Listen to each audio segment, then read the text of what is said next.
Welcome to Play, Eat for What?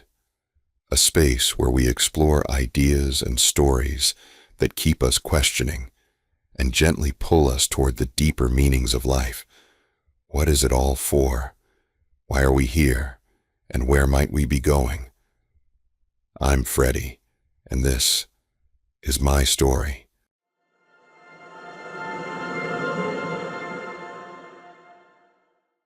Freddy had lived long enough to know that the stars never hurried.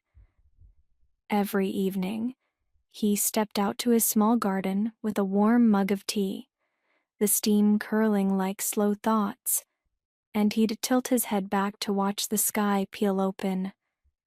It didn't matter if the air was cool or the moon was hidden. He always watched. He wasn't searching for answers. He just liked to wonder. Why did Earth feel both crowded and lonely? Why did people chase so much yet sleep so little?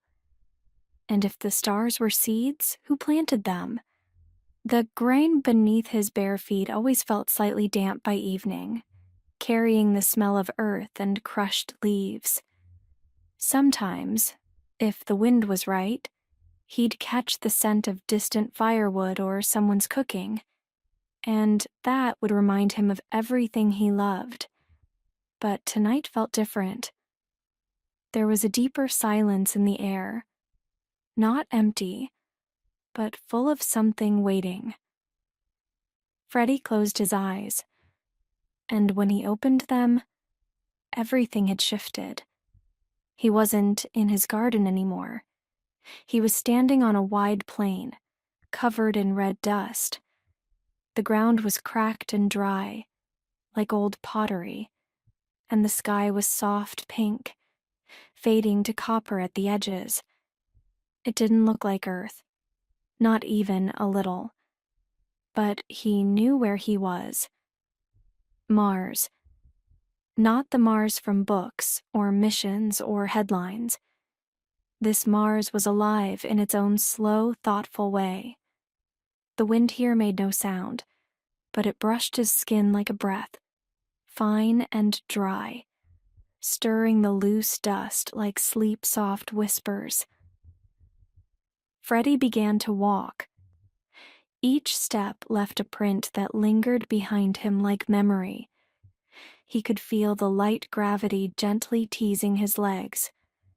Not enough to fly, just enough to remind him that things didn't have to weigh so much.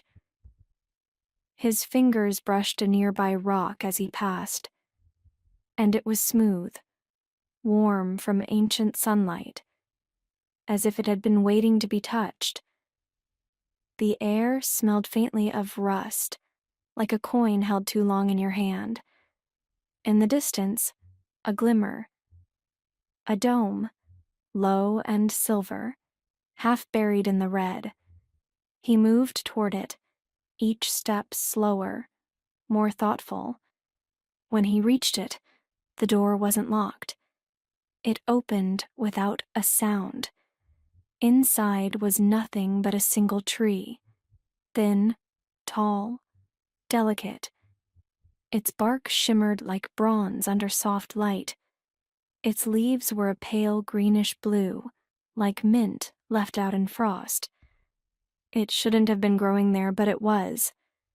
Freddy sat down beside it, folding his legs slowly, feeling the cold floor beneath him. He reached out and placed his hand on the soil at the base of the tree. It was dry, but not dead. It was humming. Not with sound, but with a kind of memory.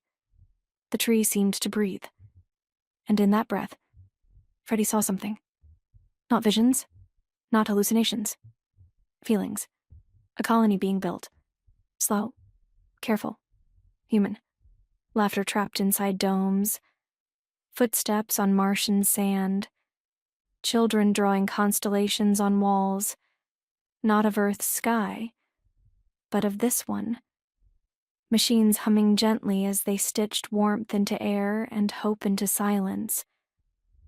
People weren't escaping Earth. They were growing beyond it.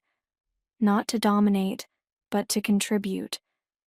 Mars was not an escape plan. It was an invitation, a quiet request to become something more, to stretch, to seed. And Freddy, sitting by that tree, understood. For all our wars and worries, humans still carried wonder. We still asked questions at night.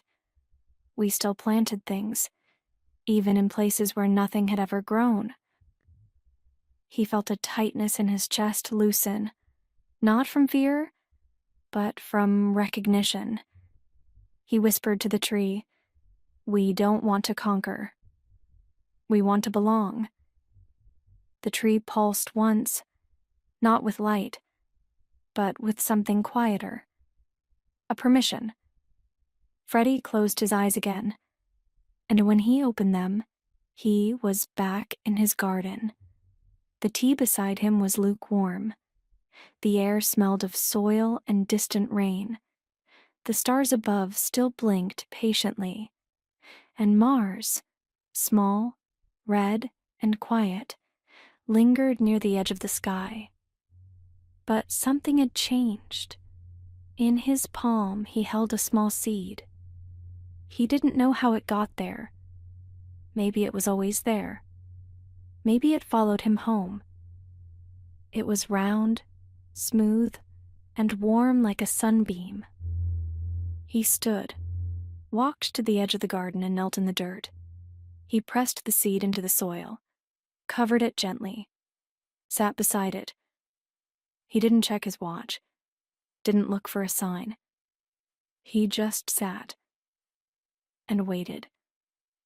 And in that waiting, something inside him grew, too. Not taller, not louder, just deeper. Because now he understood. The future doesn't come in rockets and fire. It starts with a seed, a question, a quiet step on unfamiliar ground. And maybe, just maybe, Mars had been waiting for us all along.